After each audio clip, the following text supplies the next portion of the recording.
जय हिंद दोस्तों। बिहार पुलिस सिपाही की परीक्षा के लिए आज के इस वीडियो में फिजिक्स विज्ञान से टॉप 50 प्रश्नों का रिवीजन करने वाले हैं, जो कि आपके बिहार पुलिस एग्ज़ाम के लिए काफ़ी ज़्यादा इम्पोर्टेंट रहेगा। तो साथियों, आप सभी पूरा सेशन को ध्यानपूर्वक देखिए और आज के इस 50 क्वेश्चन में आपका क्या स्कोर रहता है, सेशन के लास्ट में आपको कमेंट करके बताना है। तो चलिए फटाफट से आप सभी लाइव में जुड़ जाइए।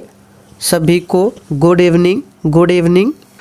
तो साथियों, सेशन का पहला क्वेश्चन है, प्रसिद्ध बिग बैंग थ्योरी किस मुख्य सिद्धांत पर आधारित है। चलिए क्वेश्चन नंबर 1 के लिए आप सभी आंसर कीजिए। वेरी इंपॉर्टेंट क्वेश्चन है, प्रसिद्ध बिग बैंग का थ्योरी किस मुख्य सिद्धांत पर आधारित है। तो यहाँ पर इसका सही जवाब क्या होगा, तो डॉपलर प्रभाव पर आधारित है। याद रखिएगा, जो बिग बैंग का थ्योरी है किस सिद्धांत पर आधारित है, तो डॉपलर प्रभाव पर। क्वेश्चन नंबर 2 देखिए, हाइड्रोजन बम किस सिद्धांत पर बनाया जाता है।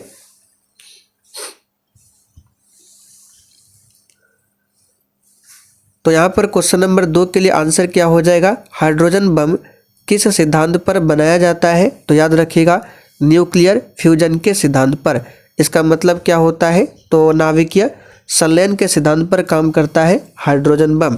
जबकि परमाणु बम की बात करें, वो नाभिकीय विखंडन के सिद्धांत पर काम करता है। आगे देखिए, ल्यूमेन किसका मात्रक है। बिल्कुल टॉप लेवल का क्वेश्चन है। चलिए आप सभी आंसर कीजिए। और साथियों, जिन्होंने अभी तक सेशन को लाइक नहीं किया है, प्लीज़ आप सभी से रिक्वेस्ट है कि आप सभी सेशन को साथ में लाइक करते हुए चलिए। तो ल्यूमेन किसका मात्रक है, तो याद रखिएगा, ज्योति फ्लक्स का मात्रक है ल्यूमेन।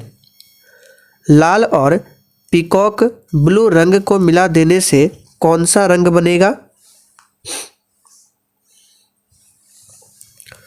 तो क्वेश्चन नंबर 4 के लिए आंसर होगा सफ़ेद। आगे देखिए, जब मैक संख्या 1 हो तो ध्वनि को खाली स्थान कहा जाता है। तो साथियों, जब मैक संख्या 1 हो तो ध्वनि को कहा जाता है ध्वनिक। किस गुणधर्म के कारण पानी से भरे बर्तन में डुबाई गई छड़ी मोड़ी हुई प्रतीत होती है। तो बहुत ही सिंपल सा क्वेश्चन है और ये क्वेश्चन लगभग सभी प्रतियोगी परीक्षाओं में पूछा जाता है। तो यहाँ पर इसका सही जवाब हो जाएगा अपवर्तन के कारण। 300 एंगस्ट्रम तरंग दैर्घ्य की प्रकाश तरंग की आवृत्ति होगी। तो इसको डायरेक्ट याद कर लीजिए। इसका सही जवाब है 1 × 10⁻15 हर्ट्ज के बराबर। आगे देखिए, मृग तृष्णा बनने का कारण क्या है। चलिए क्वेश्चन नंबर 8 के लिए आप सभी आंसर कीजिए। मृग तृष्णा बनने का कारण क्या है। तो यहाँ पर इस क्वेश्चन का सही जवाब है ए ऑप्शन, प्रकाश का पूर्ण आंतरिक परावर्तन। याद रखिएगा, पूर्ण आंतरिक परावर्तन के कारण ही मृग तृष्णा का निर्माण होता है। आगे देखिए, अष्टभुजाकार प्रिज्म में कितने फलक होते हैं।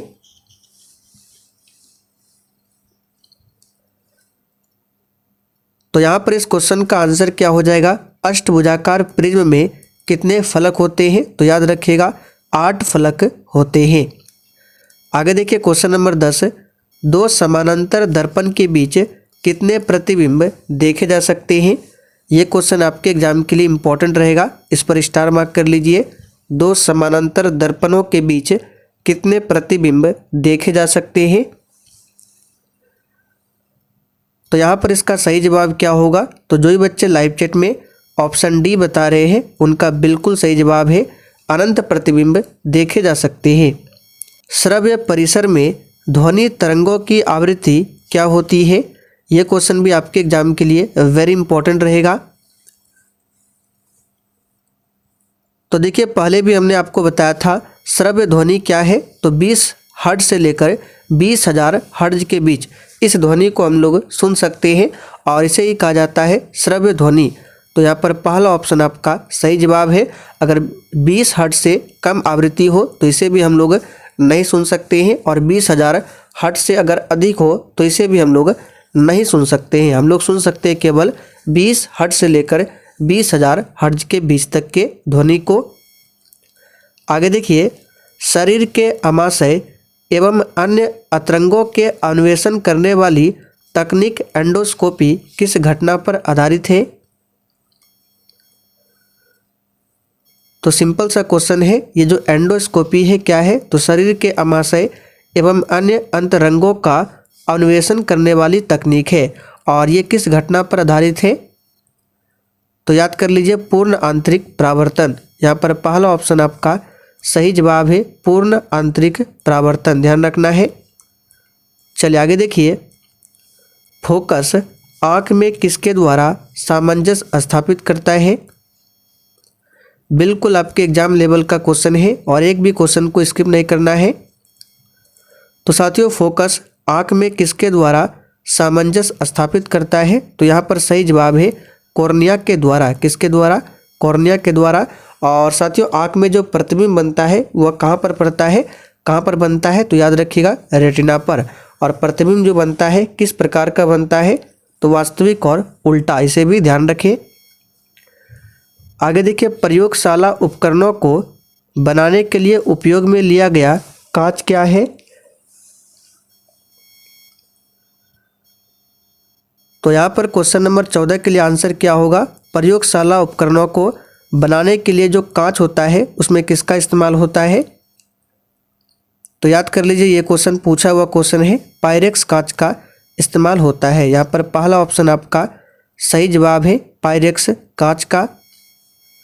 आगे देखिए, जब प्रकाश की कोई किरण प्रकाशतः सघन माध्यम से विरल माध्यम की तरफ जाती है तो वह क्या होगा? 10th लेवल का क्वेश्चन है, लेकिन आपके एग्जाम में पूछा जाता है। चलिए आंसर कीजिए। और साथियों, आप लोग डेली क्लास को अटेंड कीजिए। क्लास का टाइमिंग है डेली रात 8 बजे से।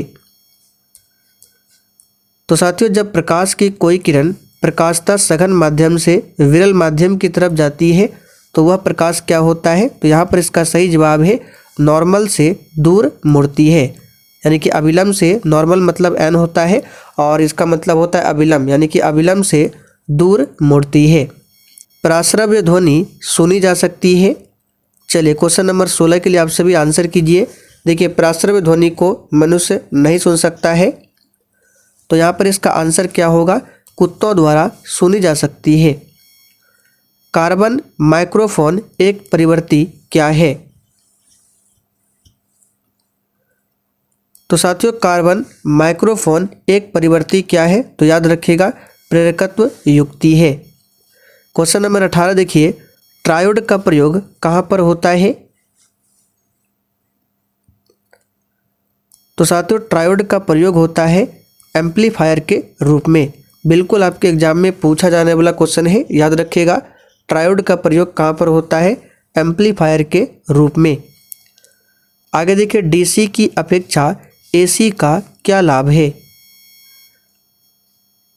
चलिए आंसर बताएंगे फटाफट से।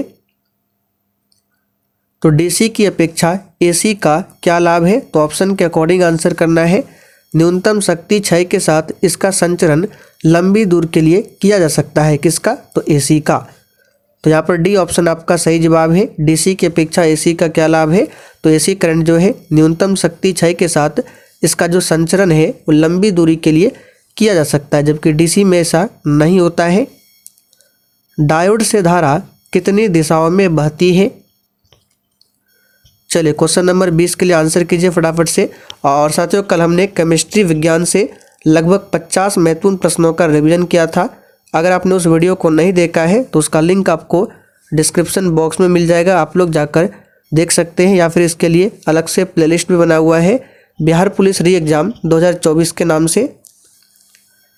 तो डायोड से धारा कितनी दिशाओं में बहती है? सही जवाब है एक दिशा में। किसी संधारित्र को वैद्युत परिपथ में किस लिए प्रयोग में लाया जाता है? तो साथियों, किसी संधारित्र को वैद्युत परिपथ में किस लिए प्रयोग में लाया जाता है? तो विद्युत आवेश को संग्रहित करने के लिए। यहाँ पर सी ऑप्शन याद रखिएगा, सही जवाब है। मुक्त रूप से निलंबित चुंबकीय सुई किस दिशा में टिकती है? तो साथियों क्वेश्चन नंबर 22 के लिए आंसर हो जाएगा उत्तर दक्षिण दिशा की तरफ। इनमें से पैरामैग्नेटिक कौन है? चलिए क्वेश्चन नंबर 23 के लिए आंसर कीजिए। और जिन्होंने अभी तक सेशन को लाइक नहीं किया है फटाफट से आप सभी सेशन को साथ में लाइक करते चलिए। तो इनमें से पैरामैग्नेटिक कौन है? तो यहाँ पर सही जवाब है Mg2+। ये क्या है? पैरामैग्नेटिक है, पैरामैग्नेटिक है। परिपथ का शक्ति गुणांक परिपथ में किसको सम्मिलित करने पर उन्नत किया जा सकता है? सही जवाब है बी ऑप्शन, प्रतिरोधक। किसी डायोड का फॉरवर्ड प्रतिरोध होता है? तो साथियों किसी डायोड का फॉरवर्ड प्रतिरोध कितना होता है? तो यहाँ पर इसका सही जवाब है सी ऑप्शन, बहुत कम होता है। ट्रांसफार्मर प्रयोग में आते हैं, इस पर स्टार मार्क कर लीजिए। ये क्वेश्चन आपके एग्जाम में आ सकता है। ट्रांसफार्मर प्रयोग में आते हैं तो याद रखिएगा केवल एसी परिपथ में। आगे देखिए फ्यूज का तार बना होता है, यह ऑलरेडी आपके एग्जाम में पूछा हुआ क्वेश्चन है। फ्यूज का तार बना होता है तो क्वेश्चन नंबर 27 के लिए यहाँ पर आंसर हो जाएगा सीसा और टीन के मिश्रण से बनता है फ्यूज का तार। रेक्टिफायर का प्रयोग किया जाता है, यह क्वेश्चन भी सीएसबीसी द्वारा पूछा जा चुका है।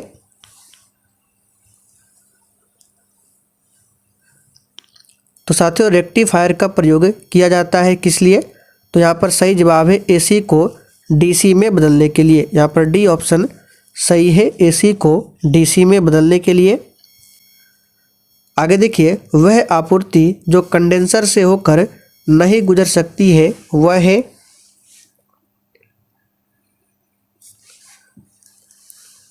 तो क्वेश्चन नंबर 30 के लिए आंसर हो जाएगा आपका ऑप्शन बी, डीसी आपूर्ति। आमीटर का प्रतिरोध शंट के प्रतिरोध की अपेक्षा क्या होता है?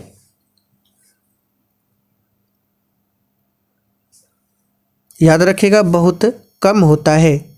आमीटर का जो प्रतिरोध होता है शंट के प्रतिरोध की अपेक्षा कम होता है। विद्युत बल्ब में तंतु यानी कि फिलामेंट किसका बना होता है?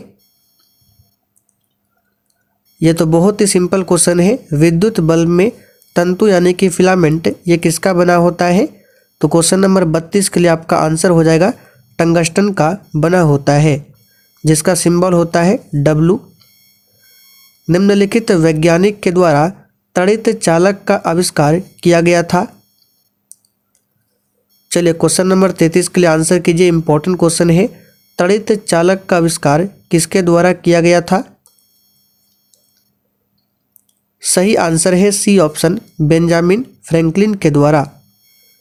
स्टोरेज बैटरी में किस तत्व का उपयोग होता है?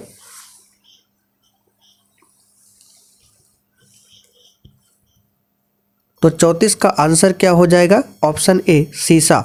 स्टोरेज बैटरी में सीसा का इस्तेमाल होता है। संचायक बैटरी में कौन सी धातु इस्तेमाल की जाती है? तो यहाँ पर इसका सही जवाब है सीसा। स्टोरेज बैटरी या फिर संचायक बैटरी दोनों में किसका इस्तेमाल होता है? तो सीसा का इस्तेमाल होता है। आगे देखिए घरों में लगे बिजली के मीटर विद्युत के व्यय को रिकॉर्ड करता है किसमें? यह तो बहुत ही सिंपल सा क्वेश्चन है, याद रखिएगा kWh यूनिट में रिकॉर्ड करता है, किलोवाट घंटा में। एक धातु के तार में विद्युत का प्रवाह होता है, किसके कारण होता है? तो सिंपल सा क्वेश्चन है, एक धातु के तार में जो विद्युत का प्रवाह होता है इलेक्ट्रॉन के कारण होता है। यहाँ पर 37 का सही आंसर है ए ऑप्शन, इलेक्ट्रॉन। इलेक्ट्रॉन की खोज किसने किया था? आप लोग कमेंट करके बताइए। टेलीफोन लाइन में प्रवाहित ऊर्जा क्या है? तो यहाँ पर इसका सही जवाब क्या होगा? टेलीफोन लाइन में प्रवाहित ऊर्जा क्या है? तो इस क्वेश्चन का सही जवाब है ऑप्शन बी, विद्युत ऊर्जा। टेलीफोन लाइन में विद्युत ऊर्जा का प्रवाह होता है। निम्नांकित में कौन सा परिवर्तन रासायनिक नहीं है? चलिए 39 के लिए आंसर कीजिए। तो यहाँ पर इसका सही जवाब है बी ऑप्शन, पानी का भाप में बदलना। यह रासायनिक परिवर्तन नहीं है, ये भौतिक परिवर्तन है। बाकी लोहे में जंग लगना, दूध से दही बनना, कोयले का जलना, ये सभी रासायनिक परिवर्तन है। धारा को मापने का मापक विद्युत है। तो सिंपल सा क्वेश्चन है, धारा को मापने का मापक विद्युत क्या है? तो एमपी, याद रखिएगा क्या है? एमआरपी है।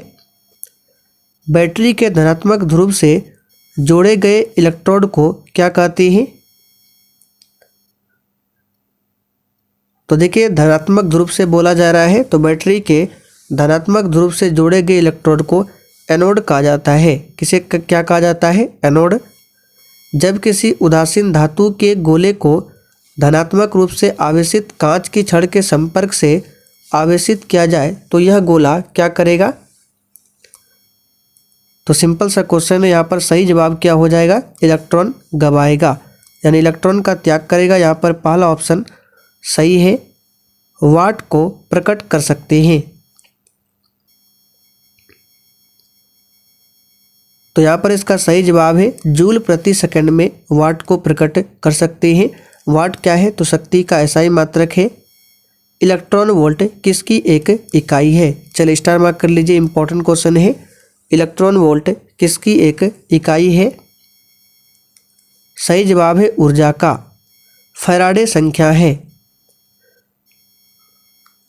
सही आंसर है 9.65 गुना 10⁻7 कूलम के बराबर है फैराडे। ट्रांसफार्मर कार्य करता है। चलिए क्वेश्चन नंबर 48 के लिए आंसर कीजिए। ट्रांसफार्मर कार्य करता है, यह क्वेश्चन भी एग्जाम के लिए इंपॉर्टेंट रहेगा। तो साथियों ट्रांसफार्मर की बात करें तो याद रखिएगा एसी पर काम करता है। विद्युत प्रतिरोध मापा जाता है। तो सिंपल सा क्वेश्चन है ओम में। निम्न में से कौन एक विद्युत चुंबक बनाने के लिए सबसे उपयुक्त है? तो 50 का सही जवाब है मृदु लोहा। ऑप्शन के अकॉर्डिंग चलना है, क्या होगा? मृदु लोहा। तो चलिए साथियों आज के लिए इतना ही। अब आप लोग कमेंट करके बताइए आपने आज के इस 50 क्वेश्चन में कितने क्वेश्चन सही किए हैं।